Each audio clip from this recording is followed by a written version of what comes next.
last tourist for the rest of the day till we get to Petra. Nobody goes where we're going the rest of the day. So we're gonna back road it and see some things that most people never get to see. We get the bus really good and dirty and scratch it all up. On the King's Highway, secondly, it has a good land for agriculture.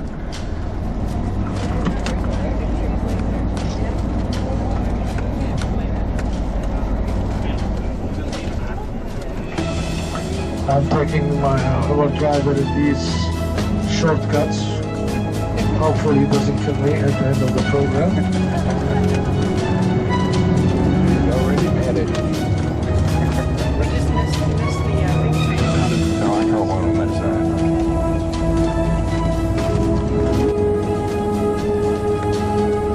So this is the land of Mayshore, it's called in the Old Testament. Mayshore, that is considered to be right now the area of Al-Balqa. It's a fertile land, important area because of the King's Highway.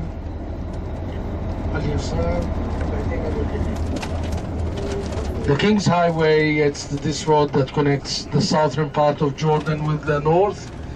It has different lateral roads that used to pass by and go down to the Jordan Valley, connected to the Mediterranean, or going up toward the Syria. It's the same, the old highway came via Trajan. It was the incense and spices road for a certain time during the Nabateans. During Diocletian, there was the part of it became the road which is called the Limus Arabicus. There is also the road which is called the military road, that was a parallel road to protect this road from the attacks of the Bedouins or the attack of the predators. Now, imagine this road was still the main road that used to connect Jordan from north to south till the 50s, when we had the desert highway.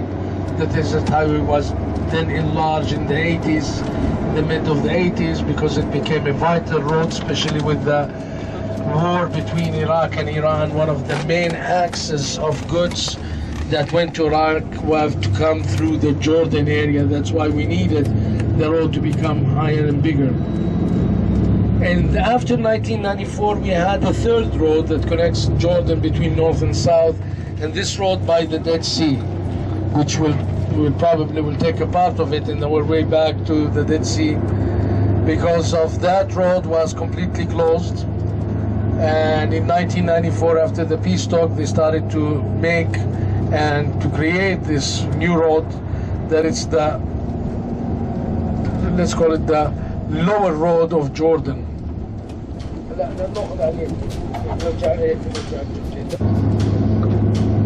We start to see the high plateau of Amman in front of us.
We're going toward north now, a couple of kilometers, mile and a half. We should be at Hesbon or Hesbon. University. Today we call it the land of Hesbon. Very rare that tourists go to Hesbon or Diban or Arir. Normally, Macau, it's more because of the importance of the site as the place of John the Baptist. But normally we pass by, so it's not really, there is no tourists normally, and so.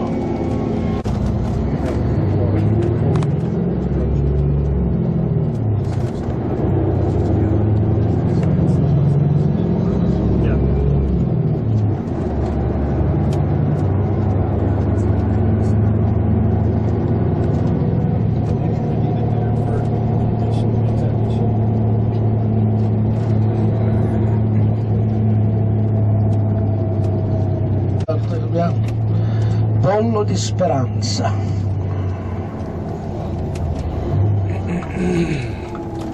In some areas we can arrive to the water at 250 meters.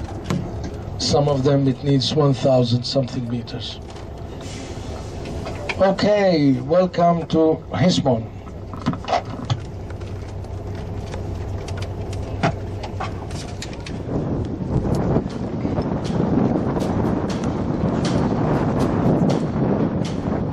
Carrying it here.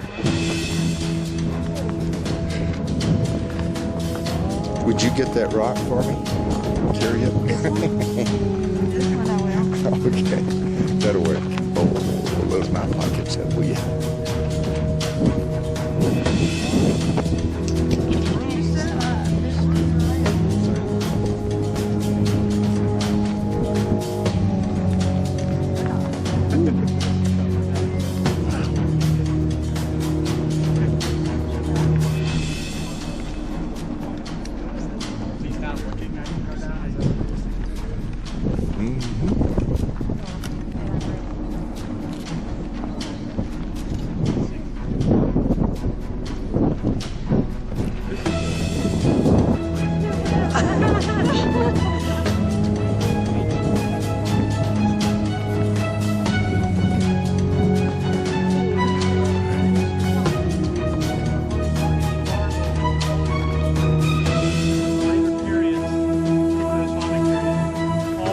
Statuary that was put here in the Hellenistic period and Roman period was all burned up for lime.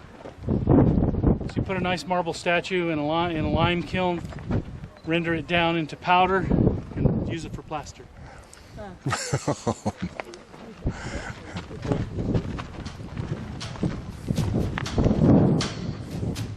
It's recycling. Thank you so much. You're welcome. Oh, I'm doing very well today, am I? Oh, you're doing good. Hey, gosh.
So the Iron Age is underneath all of this.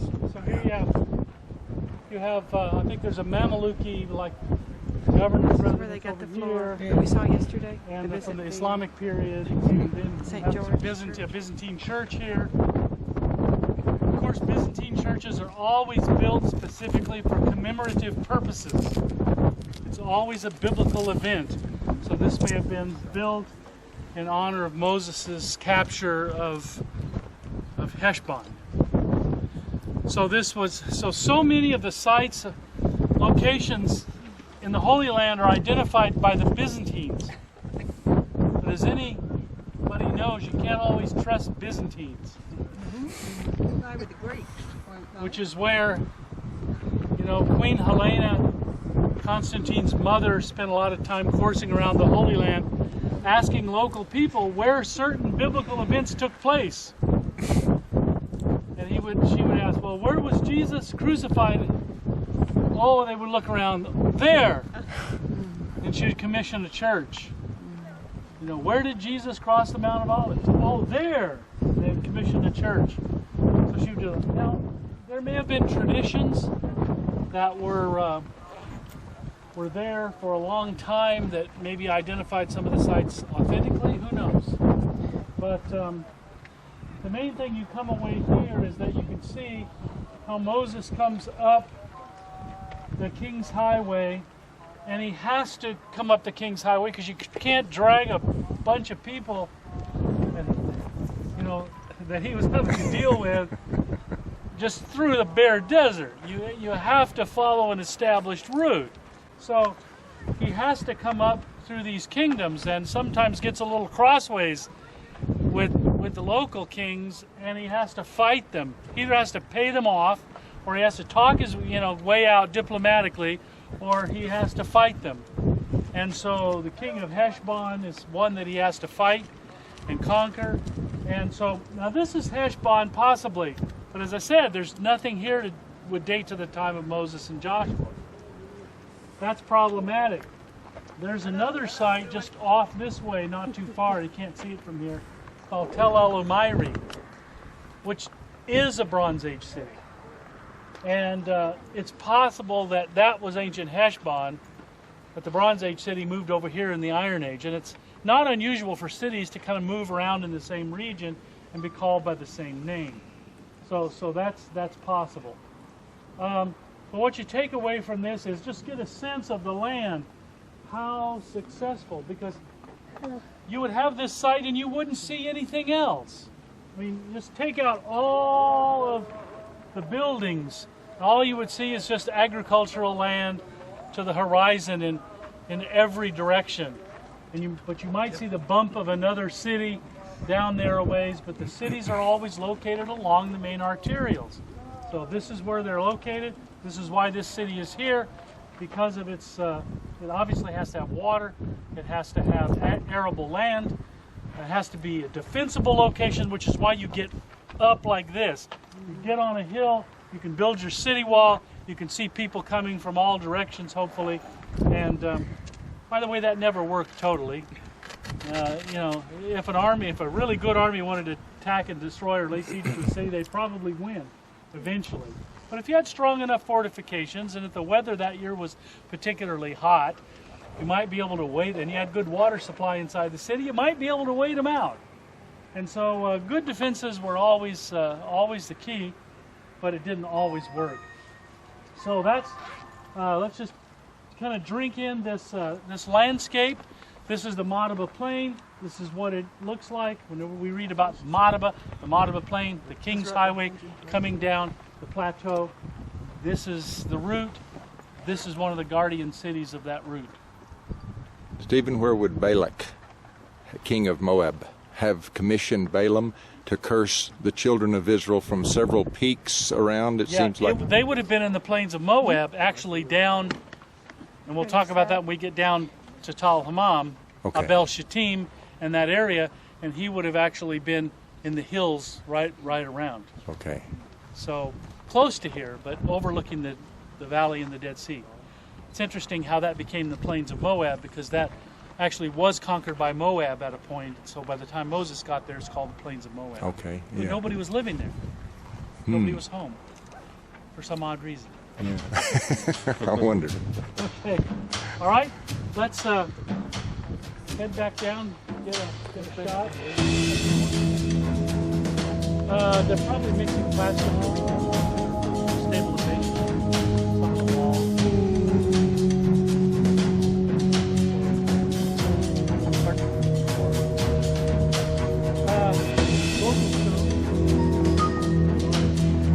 Watch your step.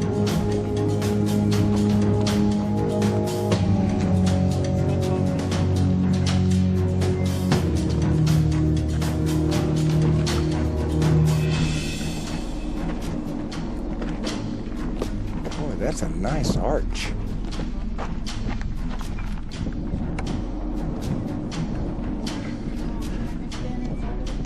Sure, and I'll get your picture.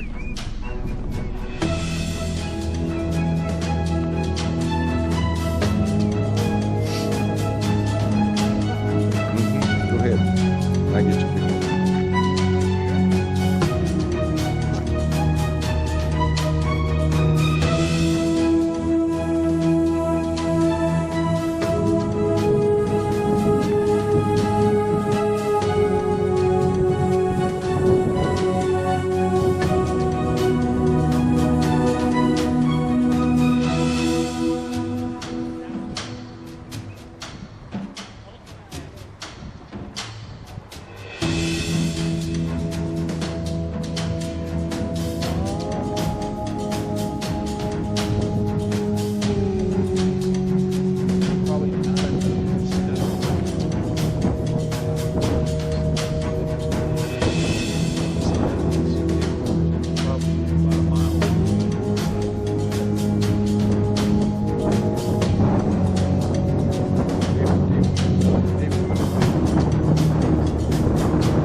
Could have been there. That was just a 5 mile.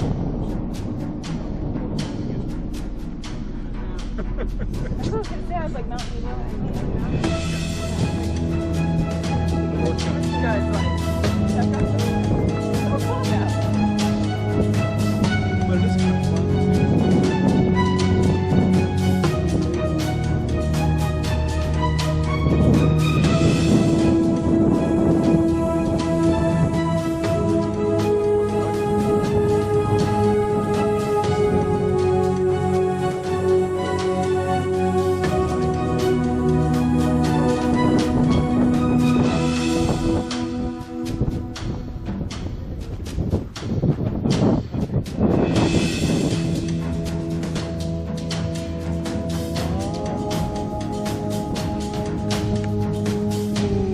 Look at all those little cellars. Little cellars.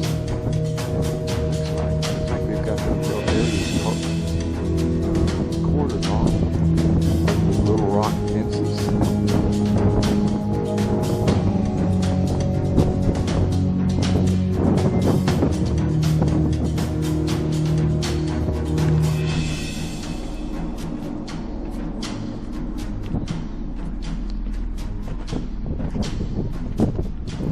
What kind of shot you get down there? Okay.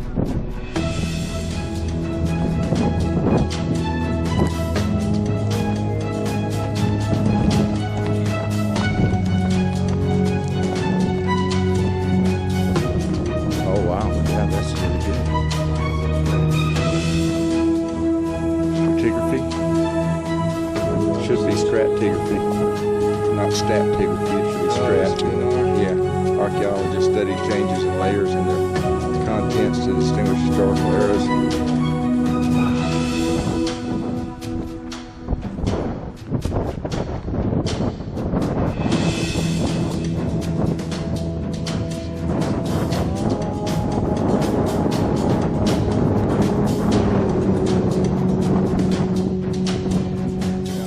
We don't have this in the... Yeah, these little goats over here.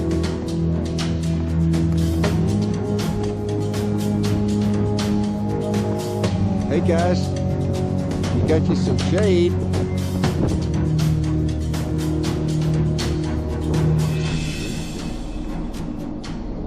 precious to them, isn't it? The little barn here. Isn't that amazing that We got to get rolling. it's all water? Yeah. Yep.